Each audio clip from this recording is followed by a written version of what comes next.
Париз се испразни пред да стапи на сила полукарантинот во Франција. Од понеделник и во Германија се воведуваат построги мерки. Кај нас?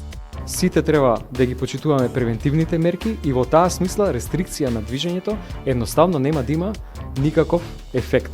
Зошто мерките што ги воведуваат развиените европски држави не се решение за рекордниот наплив на коронавирусот и во земјава?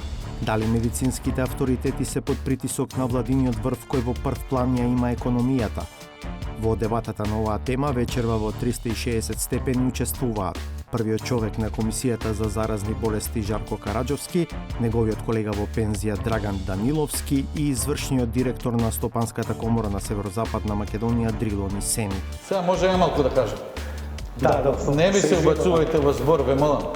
Бидете парламентарен. Почнуваме во 22 часот.